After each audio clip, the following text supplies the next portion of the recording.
I'm only shutting this so we better acoustic. Keeping all of that. We're keeping all of that. Hey, I haven't been home all day. He's like, don't put me away.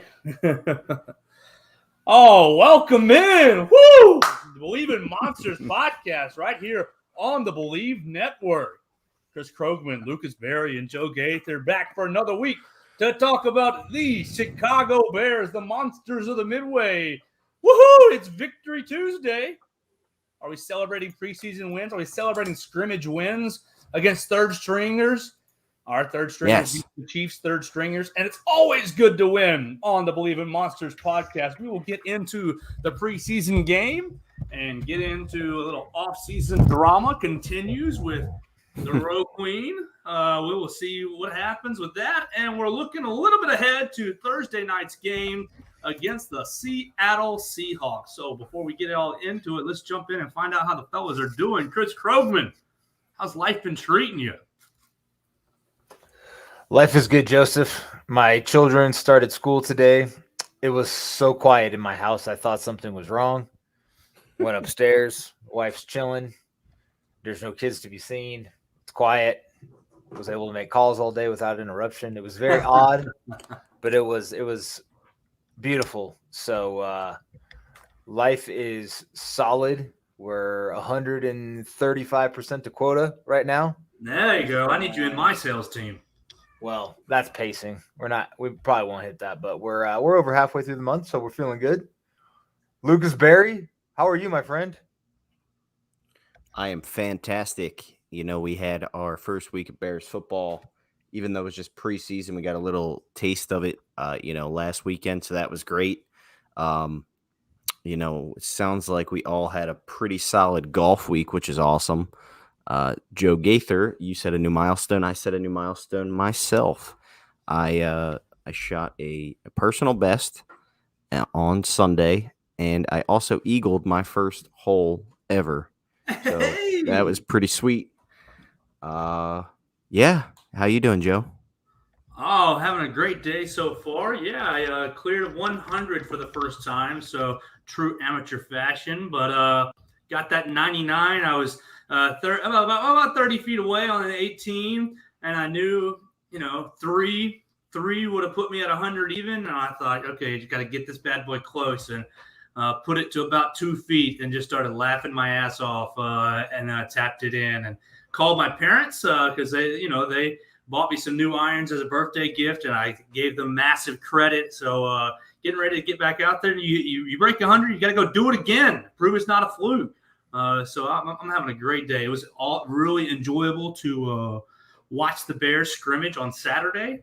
Not a whole lot of hard and fast things to take away from a win, but we will get into it.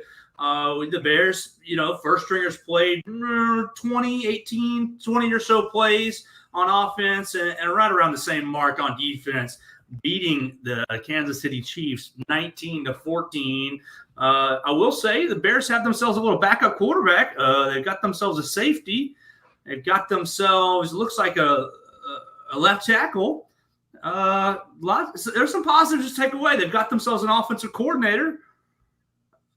Everything else got themselves a head coach. Well, yeah.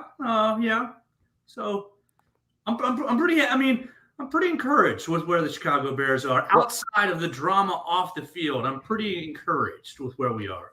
What about the actual field itself? How was that? Did the Bears have a field? Well, yes, the Bears had a field. It's not the worst that it's ever looked, but obviously the Bears field was under scrutiny. J.C. Treader, the president of the NFL Players Association, called it out, and a lot of the media members joined suit.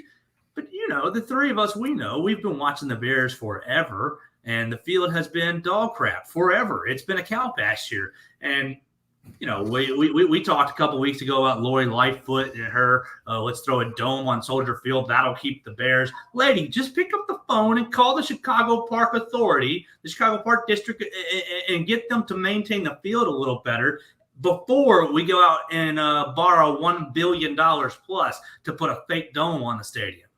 The Parks District has, concerts all summer long. leading up to preseason. They have 3 more before the first game of the season. Luke's going to Ramstein, right? That's what I heard. He's practicing his German. Du hast mich. I don't even know. Nico to teach me some German. But so apparently the Bears, if they want to, can like pay to maintain the field themselves. And like, why the fuck would they want to do that, dude? Like, dump because money they protect their investment. Yeah, but like they're not reaping anything from all these concerts. So are they supposed to resod the field every time there's every time the city park wants that like F it up? Like that doesn't seem like a wise investment. It's a double-edged sword because it's like you can't tell someone to do that, but then not have them also share in the profit from all the other things and then say, oh, you don't own your stadium and the whole nine. So yeah, I agree. It is the Bears are doing the right thing, playing their hand here and trying to get a new stadium, which is long overdue at this point. So regardless, let's get into the game. They beat the Chiefs. I don't even know what the final score was. I know 19-14. 19-14. Our backup players, I think, kicked the crap out of their backup players. The starters, there's a lot left to Mahomes be had an easy 4 or 5 plays. Yeah, how about them linebackers without Roquan, though? They did not look good. Let's start there, Joe. You just dive into it. What did Patrick Mahomes do to us as soon as he got the ball? Oh, what was the stat? I will Google the stat line, but it was probably 5-6 plays total, straight down the field for a touchdown. He found Kelsey. He found Blake Bell for a touchdown. He found Belldozer for a touchdown. It was Patrick. It was a walk in the park for Patrick Mahomes. Let's see what his final numbers were. He threw right at 60 yards. Because I had a buddy who had over 60.5 yards. It was 6 of 7 for 60 yards and a touchdown. He found Blake Bell, right? Blake Bell, one catch, 5 yards.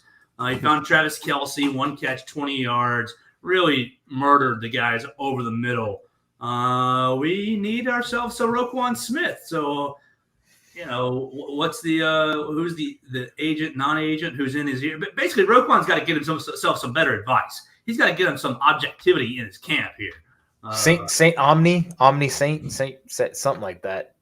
You're right. Yeah. Saint Augustine. I have no idea. As far as I know, he also helped Laramie Tunsil with his contract negotiation. I'm pretty sure Tunsil is also non-represented, so who knows what's going on with that. But at this point, it's just bizarre that Roquan has this guy calling teams to infer about trade requests, which is therefore tampering according to league rules. So he's kind of just setting himself up or whatever team he's talking to for failure. The whole thing's, it's almost comical at this point because it's just like, how could you really not believe the Bears at this point when Roquan's digging himself this big of a hole and making himself look like an ass?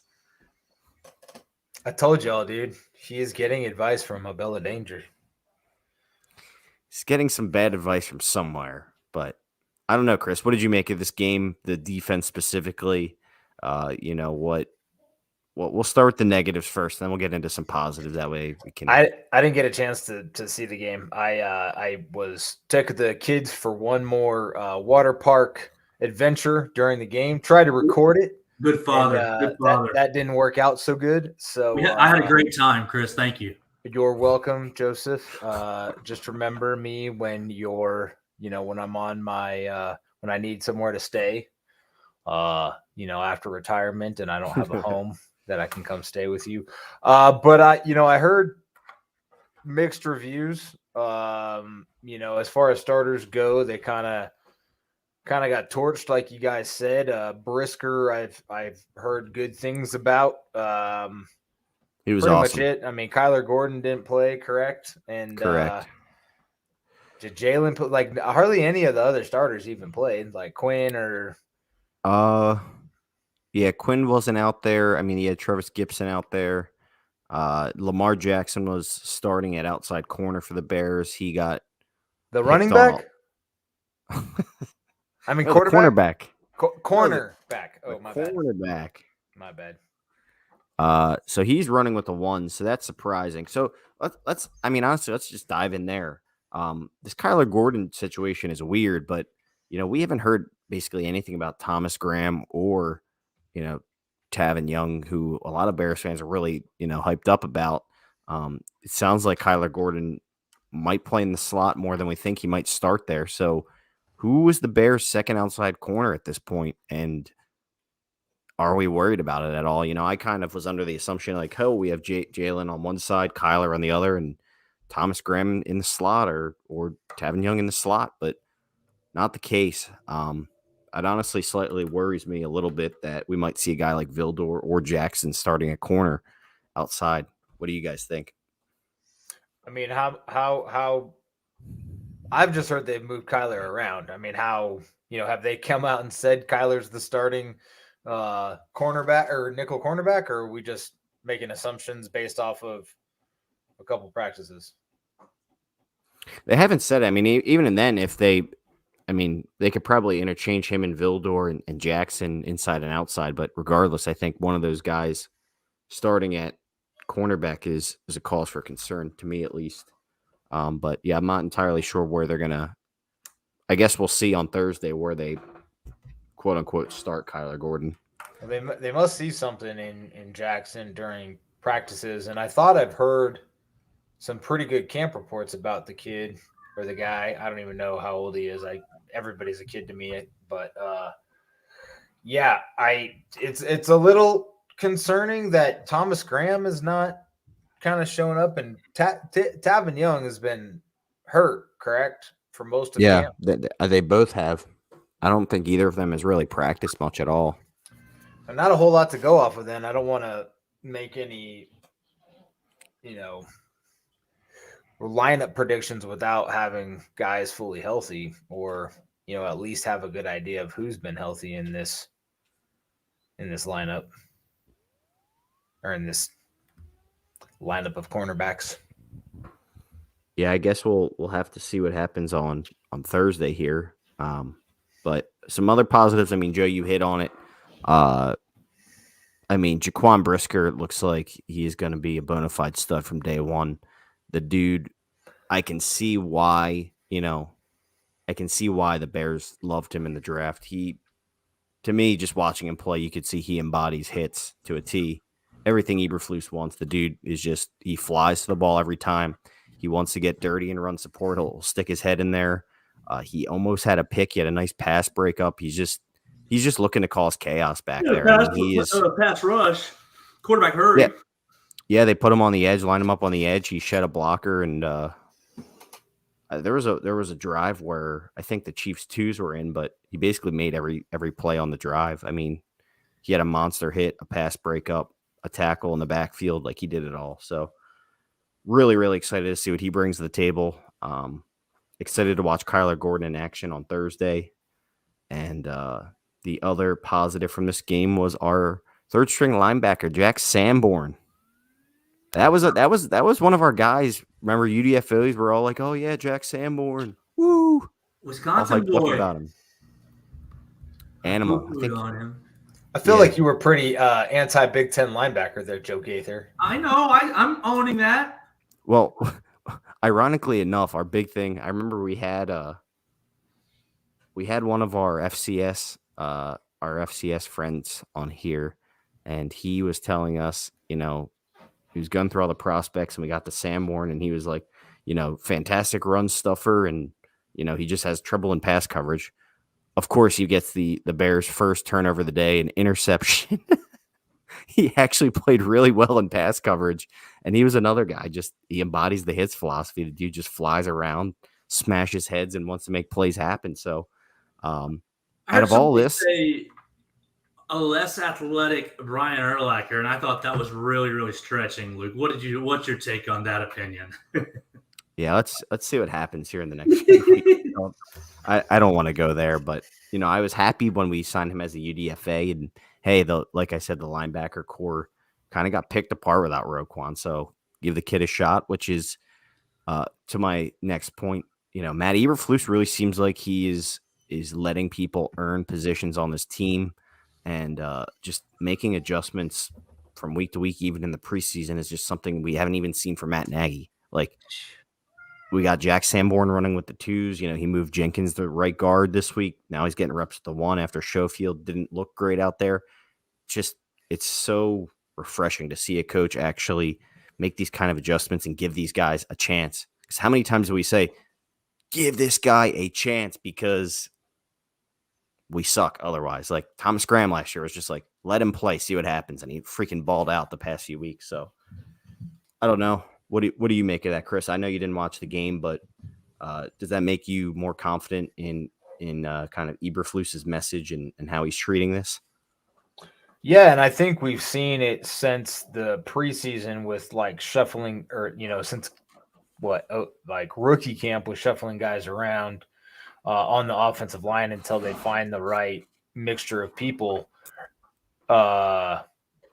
It's concerning they brought Schofield in and like he's had a bad game, and then I hope Jenkins looks good and it's not just Schofield looking bad that's causing these changes, because I don't want to change people just to change people.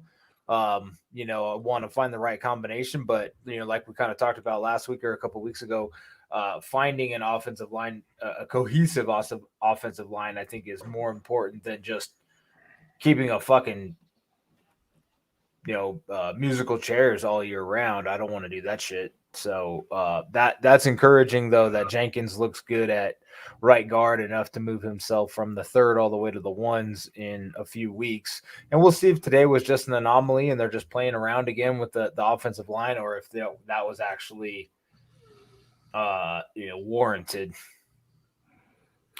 I mean, we can't really sugarcoat it too much and say, maybe they are playing around, because I mean, they do have another game on Thursday. So they basically have, today's their last day to really prepare for that, with an actual practice. So this is probably the unit they're going to roll out there on Thursday. So I'm interested maybe, to see that.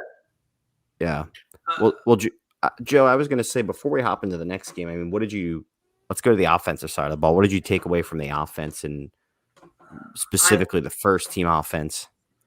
I took away, it's hard to take away much from Khalil Herbert, and it's hard to take away without playing with David Montgomery and your boy Krogman, no Cole Kmet, who apparently is just lighting the world on fire.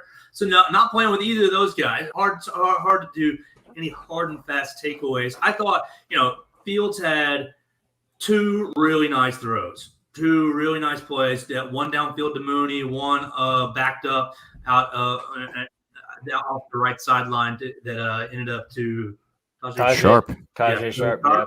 He caught with one hand. That was cool to see. But the offensive line issues kind of hindered any real game in the pocket. I thought that Justin Fields was a little happy feet. There was a couple moments where he bailed early. But when buddies were asking me, I said, I think he played above average. Not great, not terrible, just above average. I enjoyed watching, but he still has all the athletic tools. You still see the arm, you still see the speed, you still see the athleticism. I think he's just not struggling, that's too far. I think he's just dealing with the offensive line, adjusting with the offensive line. And we'll see if the offensive line can hold up. Now, on the first run of the game, really, for Khalil Herbert, I thought that they were working the outside zone to the left-hand side, and he cut it back too early right into some traffic and got tackled. I thought maybe had he stretched that, you might have seen a little more out of him. But outside, I mean, Mooney had that one nice catch. None of the wide receivers separated. Yeah, exactly. Braxton Jones looked like he might be a player at left tackle, which is really nice to see. But just without Kmet and without David Montgomery, it's hard to take too much more away from it, in my opinion. And also, we know what Lucas Patrick is doing. So, small takeaways from the first team offense. Shitty to go through, pretty much 3 drives and do nothing. But, you got the daggum Daz Newsome punt return that he muffs and backs him up to this 5-7 yard line for Fields' last drive of his day. So you don't really give the kid a whole lot of chances. Hard to take a lot away, but some small positives. So I can actually speak to the offense a little bit, or at least Fields' throws. I watched the 20-minute video that JT O'Sullivan put together. Yeah, he had a great QB school. QB school. Great follow, great breakdown. Really explains a play from 3 or 4 angles. I mean, if I was a high school quarterback, I would sign up for his Patreon or make my parents do it, because he would just teach you so much about plays and football concepts, levels, all that shit. So he had nothing but good things to say about Fields outside of Joe, which you touched on a little bit with the happy feet, getting out of the pocket a little bit too soon, not trusting his offensive line, which who can blame him? You get a little bit shell shocked from last year when you got rushed quite a bit. But I think we kind of saw it last year as well, where he, was quick to step to the outside rather than up the middle. Doesn't really seem to have much of a sense of a pocket in front of him. And I don't know if that was just from getting bull rushed up the middle a lot, but there was opportunities for him to step up into a clean pocket or step up and then rush forward rather than sideways, which got him in trouble a couple times. I did see one play where Braxton Jones got bullied into him, got pushed back into him once. So he's a 5th round Big Sky player or whatever. So I'm glad to hear that you guys thought he looked pretty solid. The throw, competent. I mean, for a 5th-year rookie, or a first-year player from the 5th round, that's, I don't know if you can ask much more in game 1 of the preseason. O'Sullivan said the throw wide side back shoulder to Tajay Sharp was one of the best throws he'd ever seen. Gorgeous. In his, in his reviews. So, he's learning a new concept. Fields is learning a new concept. He's gonna get it. He's the type of guy, multiple coaching staffs have said he doesn't make the same mistake twice. He learns from his mistakes. Camp reports are that he's, trying to teach the rest of the offense the playbook, while he's, adjusting to it himself. So all good things. A lot of moving pieces. A lot of people say, the Bears will need a lot of things to go right for it to be successful. At the end of the day, that doesn't mean that can't happen within the course of a season. It's a fairly long season. We may not just see it until week 6. It's going to take a while to get this off. Hopefully Fields, can use the skills he has and mature in his,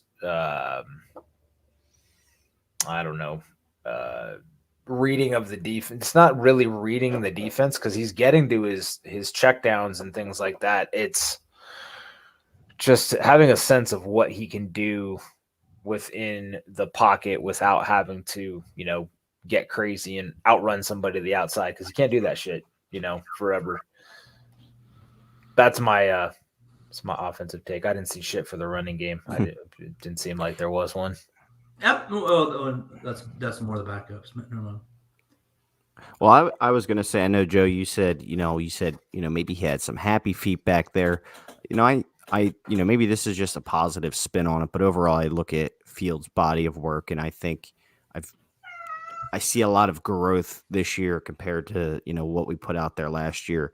I think a lot of what JT O'Sullivan pointed out was that he said Fields is potentially playing too fast right now, which is like, you think about that and it's like, okay, well, he's probably playing what you would call too fast, because I bet Luke Getsy made it an emphasis this year to speed up his clock and get through his progressions faster. So it's all just a step in the process. So the fact that he is reading 1, 2, 3, 4 really quick, maybe too quick, that's fine, because it's all part of his growth process, and he's going to start to understand, how it works and get used to this offensive line. And yes, he definitely did step into 1 or 2 of his own sacks that, maybe shouldn't have happened, but The throw to Mooney, the throw to the sideline to Sharp. I don't know. For me, I think the kid's the real deal, and I think he's going to have a really solid year. So no worries on that front. I don't want anybody to hear my take as saying I'm down on Fields in any way. I just, No. Yeah. I'm just saying I just take it a little bit differently because after, hearing O'Sullivan say that, it makes me think like, all right, it probably is, something he's working on because it was something he wasn't good at last year, is making the decision on time and getting the ball out quicker. So yeah, if his clock is faster, he's going to try and get rid of the ball quicker or run quicker or check down quicker. So we're not, doing what we did last year. Tajay Sharp, I think, had a really nice game. I think it's a guy we've talked about when they brought in this group of guys. I know you guys, may have liked some of the other dudes, but Sharp is always someone I thought had a solid shot at making this roster just because he's been in the NFL. And I think he's probably the most ready out of any of these guys. He's a big, reliable target who doesn't drop the ball. I would really like to see him win that X position, but we'll see. Did ESB play in this game? Yeah, he did. He was like non-existent. Okay. He had an end around at one point, but did he have one catch maybe? Let's see. I mean, how many Fields couldn't have thrown that many passes? No, he didn't. Fields threw 7. I think he completed 4. 4 one of was 7 a check for down. 48 yards. One was to Mooney, and I think he threw 2 to Sharp along the sidelines. The only the late hit play where Fields bailed to his right. I think he left the pocket early there, and if he had just hung out right there was going to be an opening up and through the pocket to his left that he just wasn't quite aware of. But I'm just nitpicking at that point. I think that all signs are still pointing positive, and really, Luke, when you combine what Luke Getsy did with the second team offense, just in terms of play flow and just the way they were attacking, getting after a defense. I think when you put Fields in that place where Simeon was, Simeon looked great. He looked good for a backup. I think when you put Fields in that kind of play flow, I think he's going to be really effective. So yeah, I'm excited. Joe, to your point, I mean, that muff punt really, is maybe the Bears' second drive. It brought them back to the 5-yard line. I mean, that hinders your play calling, obviously, but it definitely seems like with the backups, Getsy opened it up a lot. Chris, he had some really nice. Getsy even admitted he didn't design any plays specifically for the ones that like scheme guys open. He said so. Kind of just let guys run routes and see who got open. But he had some really nice designs and play calls in some interesting situations. I knew there was a 4th and 2 specifically that stood out to me. Normally in Matt Nagy's offense, they were running Cordero Patterson on a toss or up the gut, or they were running Tariq Cohen up the gut, and like you just knew it was coming. It was 4th and 2, and he had Trevor Siemian throw a bomb down the field, and it was like, okay, that's cool to see. It was a complete pass for like 30 yards. It's like, awesome. We have some actual concepts here. He ran a nice smash route in the corner of the end zone for a touchdown. So the play calling and the sequencing I thought was really cool. The outside zone is definitely going to take a little bit for these backs to pick up. Khalil Herbert had a rough game. He had 2 drops, I think, and his vision just didn't look like it was there fully. Tristan Ebner, who Joe mentioned briefly for a second, had a really nice game there, a Bears rookie that they picked up. So perhaps he's a guy that will be more involved in the offense than we think. But Montgomery's, I don't know. I may have been part of the Herbert overhyped crowd before, but this is definitely Montgomery's backfield. You may have been. I think the Bears will have a solid trio of backs, though. Yeah, I agree. I was impressed with Ebner. That's good. Khalil Herbert can't catch the damn ball. At the end of the day, like, I can't really remember him trying to catch the ball in Nagy's offense, and he didn't. And yeah, he can't really catch the ball. So it's good that Ebner can. Obviously, Demo can. So like, let's get him the ball in space. Going back to the O'Sullivan video, he even said Getsy did have some good route concepts, good plays that, Fields will pick up quickly, with practice. So it's good to hear that Getzy has, plans for scheme and route concepts and getting guys open and whatnot. And, like we've talked to Michael Gus about, the zone concept takes a minute to pick up. Schofield or whatever said the same thing. He played in that, Shanahan offense for a long time. And he said it takes a minute to click, but once it clicks, it'll do well. So, might take a little bit, might take some practice. People who are, like Joe Gaither, getting down on Justin Fields this early is completely unnecessary. You heard it here first at Joe Gaither 6, Justin Fields hater. But we'll be okay. We'll be all right. Yeah, I'm breaking back out my Mitchell Trubisky jersey that's for Thursday night. Dude, bro. Okay, so let's talk about two things here because you guys have said it so many times that I keep. What the fuck is this scheduling? The NFL is so concerned about safety, and they're scheduling short weeks in the preseason. Like, I don't even flying across country too. It's not even like what are we doing? Like, I thought the NFL was concerned about player safety and not, but you're turning them around in a Saturday Saturday to a Thursday. It's not even. I don't get it. I don't get it at all. So I've told you guys before, my wife's family is all Steelers fans, and my father-in-law cannot pronounce Trubisky's name to save his life. He says he's got it now, but the dude has called him Trubinsky like 50 times, and it drives me bonkers. I hate that so bad. Like, it drove me freaking nuts. I'm like, dude, it's like biscuit, dude, like Trubiscuit. And he's like, is it biscuit? I'm like, no, man, that's just how you like pronounce his name. It's like a biscuit, like Trubisky and Trubiscuit. Oh, okay. Trubinsky. Oh my God. It's just like cringing to my ears, and I can't even stand the guy. I don't like Mitch. I mean, he's a nice person, but he can't play for shit. So maybe that's just piled on. But I wanted to voice my malcontents for the fucking scheduling. Stupid. Is that?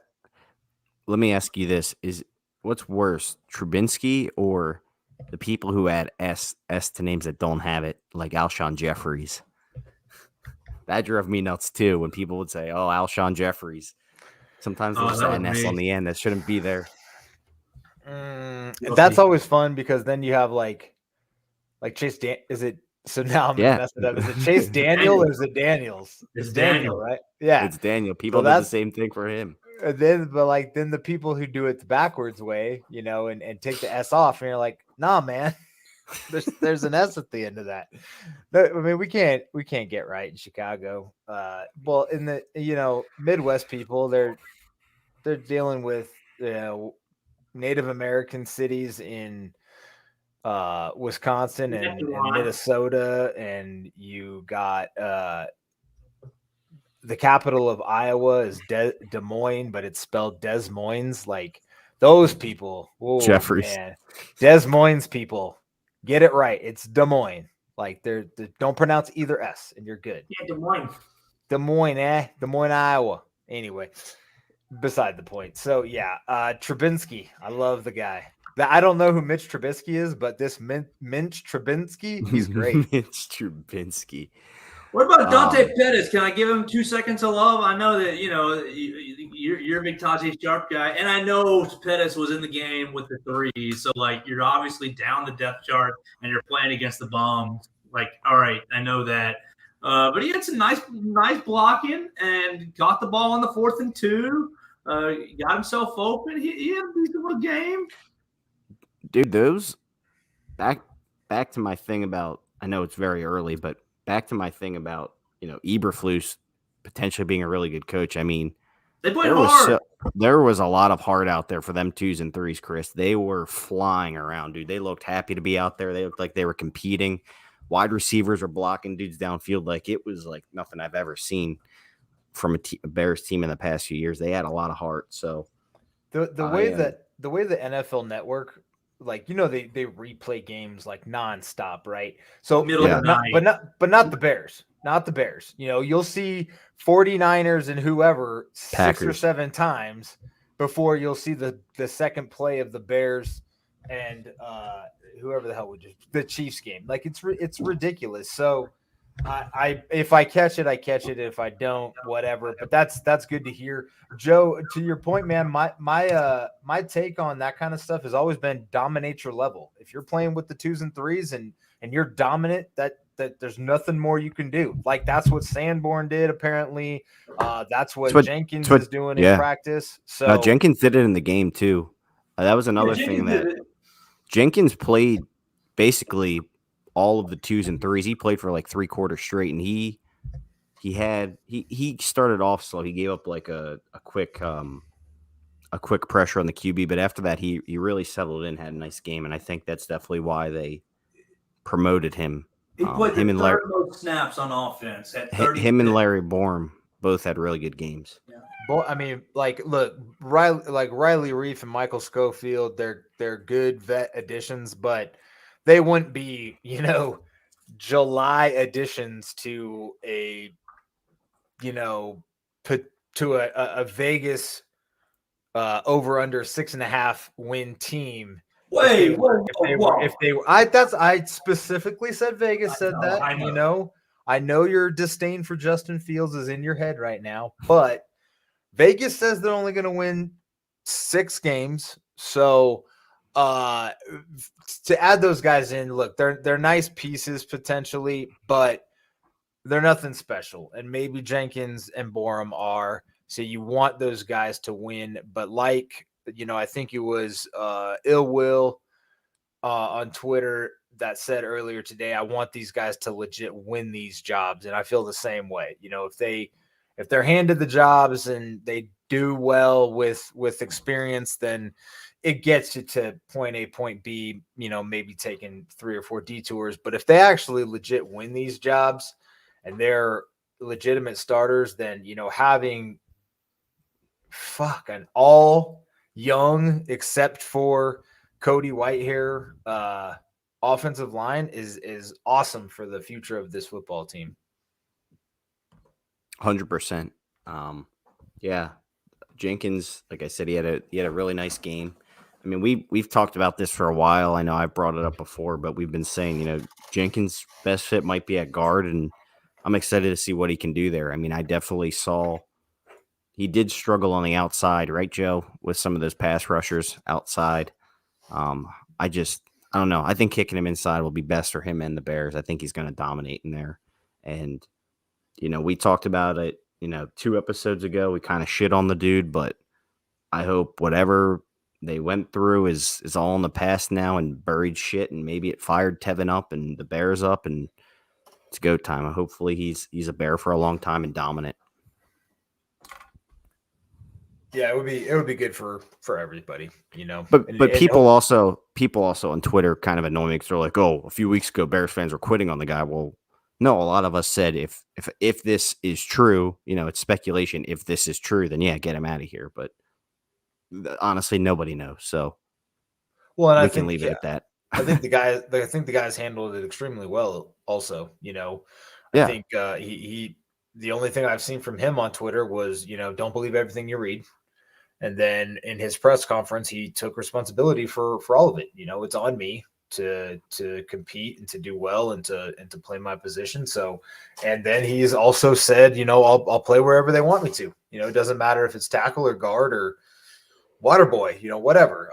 So those are all encouraging signs from Tevin Jenkins. Hopefully he, has found a home at right guard. Hopefully, Braxton Jones does work out. We'll see what happens Thursday. I can't believe they're playing, 3 days after they just played a game, but whatever. I mean, I guess. Especially if we're only doing 3 preseason games, give the squads a whole week off. Let's do another Saturday, Sunday round of games. Maybe Friday. Let's play Friday. Whatever. Like, you're not competing for TV airtime with anybody. At this point, you should compete. Excuse me. There is a baseball pennant race going on across the nation. Great, and I hope you Mets fans are really enjoying it. Are you getting your ass whooped by the Braves again tonight? Yeah. Sorry about it. And I What kind of truly am. low blow is that, dude? Well, last Because night, the Yankees are trash right now, and Joe's got to pick great. on The somebody. Yankees are trash. Who cares? Like, it's Well, football then why are season. you picking on us, man? I was actually going to Yeah. speak to our White Sox audience, who's Yeah, only dude. 2 We're games back, and catching they're straight bullets over here from Joe. No, I man. mean, This is last night wasn't a good night. this is a Midwest Bears podcast. I was going to talk to our Chicago White Sox fans who are back in a pennant race, playing much better. They beat the Astros the other night. Good for them. And Congratulations. It's football season, boys. This sister fucker had to go and talk to us about the Mets. Jerk. The team is irrelevant. The fact is, it's football season. It's not All right, football Joe. season yet. Joe. We have a very, very important person to talk about. Probably the player of the game. Gill. Tell us about the punter, dude. The Bears have a new punter? Trenton Gill? Is that correct? That's right. Trenton Gill and Weston Wields. Man, Trenton Gill with his directional punting. Insane, dude. Should have down 3 punts inside the 10. 2 of them did get down inside the 10. This kid, I mean, you lost Pat O'Donnell to the Green Bay Cheeseheads, right? So replace him with younger, cheaper talent. Maybe the best draft pick. Let me ask you this: did we kick any field goals? Kyrie Santos kicked some field goals. Did Trenton Gill hold? You know what? I don't know. I didn't notice that. Because that was one of the big things about O'Donnell leaving is they've had the same special teams unit for forever and the same snapper and holder for years. So Kyrie Santos, him leaving was that was one of the big to-dos of the offseason was who's going to be the holder for the kicker. Man, anybody can hold. I held in high school and I sucked. That's so encouraging. Anybody can do it. I sucked. No, I mean, as a football player, I was as average as white bread, but I held in high school. That was what is one the of the things I bread? did. What is the bread that's top tier if it's not white bread, my guy? sourdough. Sourdough. Oh, gross. What do you? I mean, sourdough has its place. Don't get me wrong, but the versatility of white bread is beyond compare. Hawaiian rolls. Hawaiian buns. Oh, man. See, yeah. I just put 2 above white bread right there for you. Yeah, sourdough doesn't count though, because you can't make like a PB&J with sourdough. That's disgusting. Yes, you can. Yeah, you That's can. disgusting. Gross. I Put like it on the PB&J bowl. with sourdough. Oh, what's wrong with you people? So gross. I don't think you've ever Not tried Wonder Bread. it. Well, anyway, I do Iron like Kids. Trenton Gill. Like Iron Kids. Trenton Gill. When your children grow up, Chris, teach them to be long snappers and holders, and they'll make it to the NFL. Yeah, I believe a long snapper is a real position, but I don't think holder is. They have to punt. You got to do something else. You can't just be a holder. You're right. No. I know. It's a pipe dream. No, you can't be Bakhtiari. Just be a holder. Boom, boom. Dad jokes, bringing them. I have another proposition for you guys. Would you rather have a punter who is much better at coffin corner, but can only punt a max of like 50 yards, or would you rather have the punt god who fucking boots 90-yarders? Give me the coffin corner. Yeah, give me the coffin corner guy. Put him down on the floor. I don't think that's a fair comparison. Why? Because I feel like O'Donnell had a mega punt leg, but he was didn't, though. terrible. He was what? He didn't though. Like he didn't have like. His nickname was Mega Punt coming out, dude.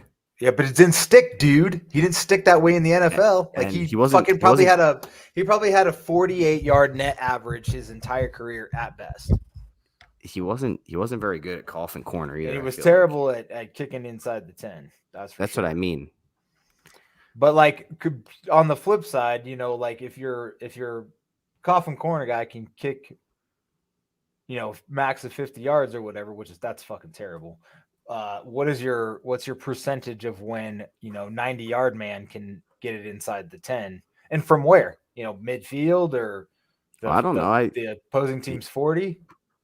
Dude, he did it the other day in the preseason. His first punt was 86 yards, but it was literally so far that their coverage team couldn't get to it, and it rolled right in the end zone, and they got the ball at the 20. Yeah, you got to be able to kick it up in the air too. You can't Dude, just- this thing was in the end zone in like 3 seconds. yeah, It was you the can't just fastest- kick a line drive. Dude, That's it was like the anybody fastest can do fucking that. punt I've ever seen. It was like, dude, they had no shot. It was probably windy as hell too, but dude, he fucking crushed it. 86 yards. It was just like their coverage team had no chance. What was that? There was a kid for the, I think he played for the Raiders for a little bit, like Marcus King or something like that. That guy could punt. Like he was a good all around punter. He did both. But you guys said Trenton Gill was booming like 85 yarders on top of the coffin corners. I didn't see that far of a punt, but they were, dude, he had some really nice. He dropped a few of them that landed like in the 5 and spun back. It was a joy to watch, honestly. The Bears have a good punter. Was there like that 49ers guy that was like a rugby dude that has like 6 different styles of punts where he can Oh like yeah. put backspin on it or side spin or like all kinds of like they What compared is him that to guy's like name? a golfer.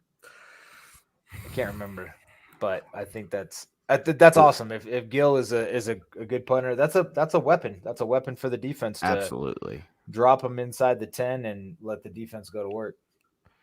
I guess my biggest takeaway is my hat's off to Ryan Poles for looking like he crushed this draft class. We'll see what happens, but I feel like all them guys played pretty well. We'll see what Kyler and Valus are made of on Thursday. Yeah, in the 6 plays they get. I'm curious to I'm 6 curious to to 10. see like you talk draft classes and I don't like to look too far into the future because the present's more fun to live in than constantly thinking about what could be or whatever. But to see like how Poles continues to attack the draft, because he's gonna this is the first year he had picks and didn't have a first rounder.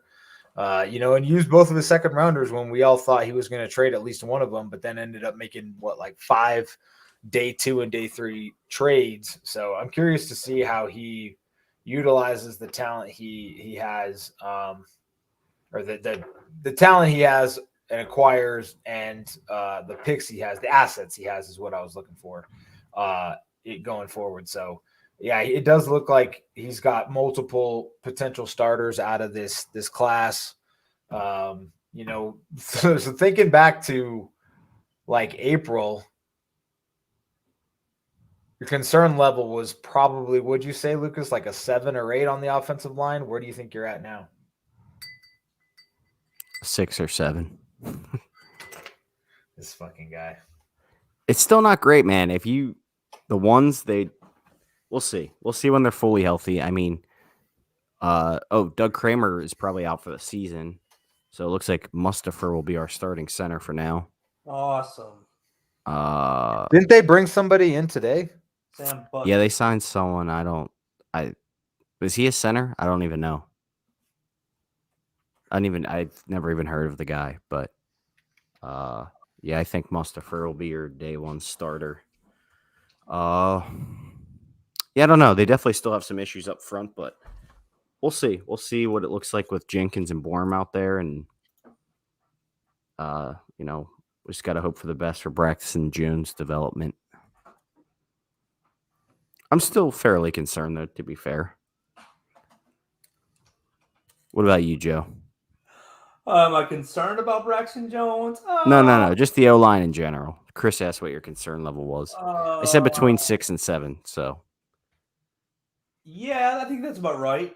Especially with the fact that Lucas Patrick is out and you've lost Kramer. I mean, okay, from left to right now, you're looking at Braxton Jones, Whitehair, Mustafer, Jenkins, Borum.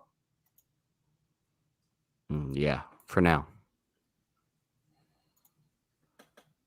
Yeah, I mean, my confidence isn't that high, but anytime you're throwing Mustafer in the group, I'm feeling like not good. Honestly, I feel like the run blocking is what concerns me the most, because I feel like they're going to try and be a run first team, but they were not getting any push on Saturday. I mean, granted, it's the first preseason game, but the run blocking is what had me going, okay, this does not look good. Tough.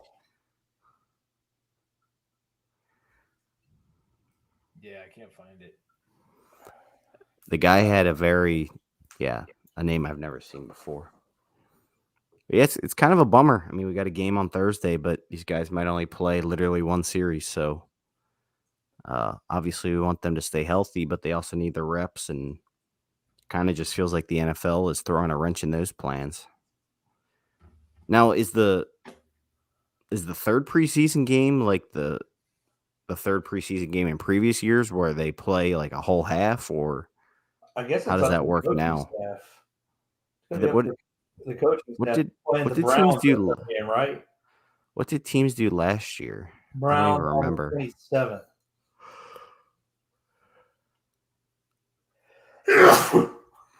Did teams play their guys a lot last year in the third game, or do they treat the second game like that? I think they treated the second game like that, but I don't really remember too many Miller Lights between now and then. Well, I don't know. We've talked about the game. We've talked about position changes, injuries. What do you guys have to add? You have any insight for the Seattle game? I don't have any insight. I guess the only other topic is the Queen. Quanaria The Queen, Quanaria, Get doesn't know himself- what he's doing. himself We're another- another week, another non-movement. Eberflus says that he's going to travel with the team this week and calls him quote engaged.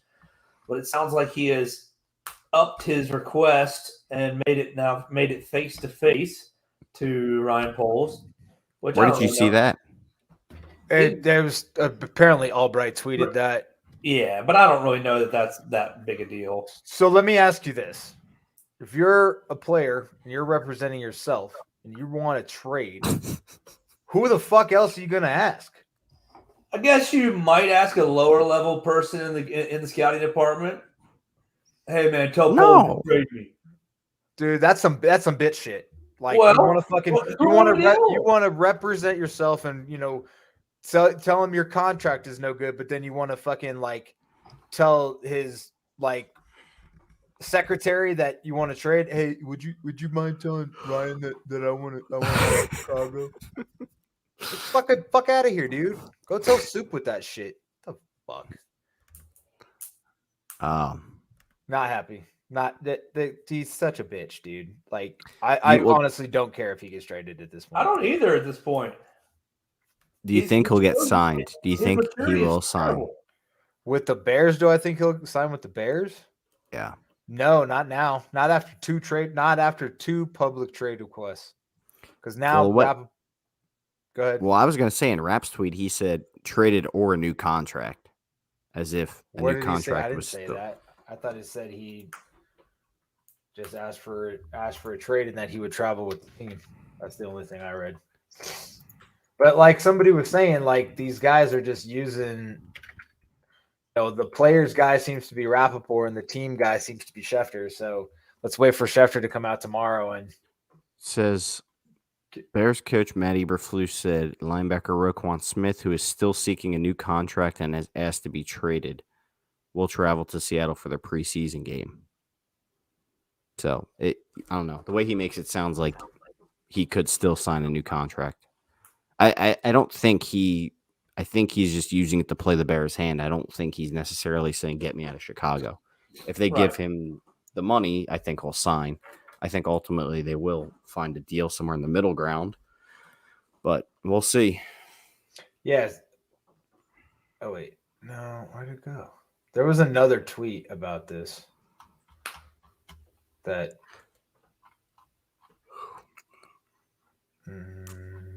Also, I don't even know what to believe anymore because they also made it seem like Tevin Jenkins was never going to play a snap for the Bears again. So who knows?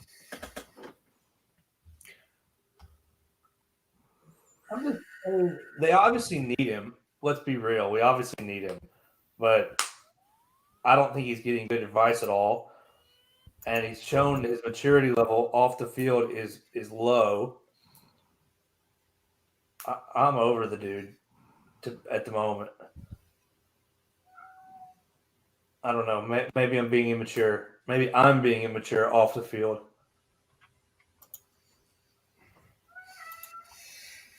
I don't know.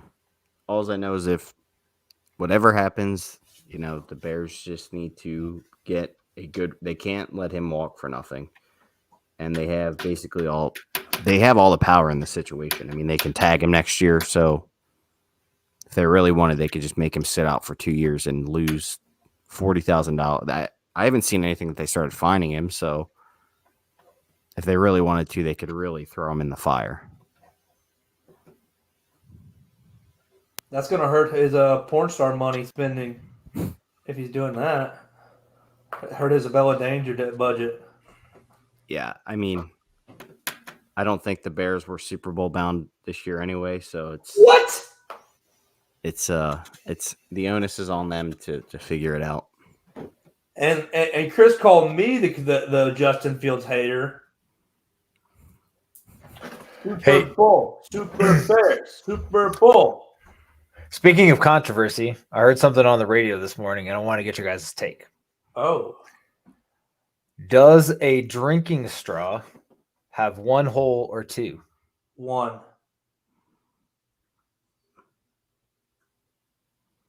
Is it a bendy straw? Doesn't matter. Just answer the question. The hole has two openings. It's one continuous hole. Yeah, I would agree with that. Yeah, that's what I said. So that was like 54% of people. Somehow this math doesn't work. So 54% of people said one hole. 42% of people said two, and I don't know what the fuck the other whatever's left over said, because there's only three two holes. Answers. There's only two answers, right? I mean, unless they're just like abstaining or like I can't, or they're asking, is it a bendy straw? Dude, it's a fair question. If the straw is not completely vertical, you might question whether it has one hole or two holes. No. If you can't see through the other side. It's still the same hole. Or holes. No, still one hole. Yeah, so I thought that was pretty funny. No, I don't have anything else. I would like to see more players play this week. Any takes on the interior defensive line? Did they get their ass handed to them? Who was the starting tackle? Was it Tonga looked all right. Okay. And who was the other one? It was the guy we signed from the Chargers. Michael Black. Justin Jones. I think they played all right. They didn't do anything that was like terribly egregious. I thought they got some decent pressure on the QB. I know, again, second team reps, but Dominique Robinson looked really good rushing the passer. Is another pick from this year. So that was cool. Joe, did the Chiefs really run on us? I feel like they barely ran. The first team didn't. Yeah, I don't know. They didn't really get a chance to show their worth, but Tonga looked all right out there. I was actually impressed with him. Definitely got some push. It looks like he might be a good fit, which I wasn't sure of before, but yeah, I've always thought like that Tonga wasn't the Eddie Goldman style nose tackle anyway. He's almost like a little bit on the smaller side, which fits the style of defense from my history with this cover 2 defense. Muhammad looked good 2 too. yards rushing. Muhammad looked good too. Did you say 3 or 23, Joe? 52 yards rushing. Jesus, for the whole game? You didn't say either one of those things. Oh, total for the whole game. For the whole 53. game. Yep. That's not terrible. That's good. Muhammad looked good. Gibson. Muhammad is his name. I don't think Gibson did much. Gibson did something. I think Gibson did something really stupid on one play where he got washed down and he bit inside and left a huge lane on the outside for someone to run through. And you guys said Daz Newsome muffed a punt? Muffed a punt and dropped a pass. Dropped a pass to the first team. Man, weren't people saying like he was one of the best camp wide receivers so far? I I don't know. He's another. Damn it, guy was on the tip of my tongue. Tanner Gentry. He's Tanner Gentry. He's I camp don't even think he showed out that much in camp. camp superhero and sucked, but what's old boy's real name, dude? Weston Wields. You kept correcting me in the chat. I don't know his real name. Now you fucking don't know his name? It's Isn't not it like Weston. Trevor something? Trevor Long or something? It's a generic name. It's like Jack Jones or something like Don't. that. Or you're gonna try and get the dude on. You're gonna call him generic, like Luke Berry is everybody's exotic name over there. You're one letter off. Oh, his name is Star- Thomas. His name is Thomas. There you go. Thomas Loper. Looper. Looper. Anyway, we'll get him on and try and get Cindy? The some Lopper. answers. Yeah, so I'm gonna try to catch. Joe, you sent this in the text the other day, and since this is a football chat and it's an NFC North team on the show, when's the next episode of your favorite HBO show, Hard Knocks? Isn't it tonight? Tuesday nights? Is it Tuesday nights? I mean, I think that's when you sent the chat or was like, hey, did you guys watch this or whatever? Yeah, so Wednesday. Yeah, I think it's on Tuesday nights. I'll go find that. There's probably an episode starting at 9. Maybe HBO West will have it. How about the Chargers? The Chargers just said, fuck Hard Knocks. We're going to produce our own show and put it on YouTube. I mean, don't the Bears do that with 1920 Football Drive? Yeah, except the Chargers are like, it looks like the Chargers are like going in depth in training camp and stuff like. They're basically looks like Hard Knocks, just not produced by HBO. Well, Cardinals have in-season Hard Knocks this year, starting like November. I didn't watch that last year. The Colts were on it, right? I didn't either, but it'd be Colts kind were on of it? it'd be kind of curious because they'll probably start it like right when Dustin. DeAndre? Thank you. Hopkins is coming back. There is a Dustin Hopkins. Yeah, the kicker. Hey, I like kickers. Trenton Gill, Dustin Hopkins, whatever. Martin Gramatica. Joe, sing the song. No, give us a prediction and then sing the song. What will be the score? I want to hear Joe's prediction because he is. Did you bet the under, Lucas? You would have hit 30. Was it 33? The under was 37.5. Why was I right last week? Did I say 19-14? I don't know. I don't think we gave a prediction, did we?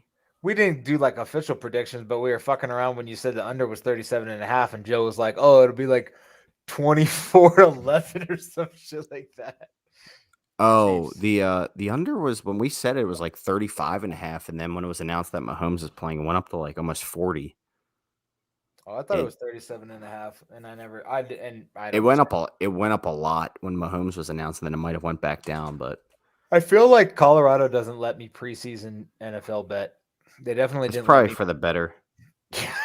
I think we had a gambling guy on the radio, one of our shows. He said that preseason is one of the best margins to bet because you can find out a lot of information before the game.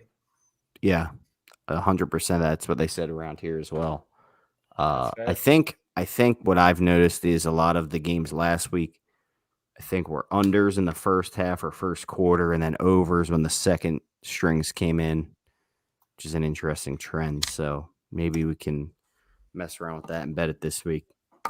Bears are going to win because no Drew Lock this week because he's got all COVID-19. Let's see. And, the Seahawks suck anyways. They're trash. The organization's trash. They're awful. Their offensive line's worse than ours is. Pete Carroll's going to play their starters the whole game. Oh, yeah. That's the one thing you got to worry about, in my opinion. Okay, I've got it at Seahawks 3.5, over under 39. This is according to Espen. Under. Yeah, Bears. Under. How about 19-14 again? I like it. You're not doing that again. Why not? 2 in a row, dude. You're out of your gourd.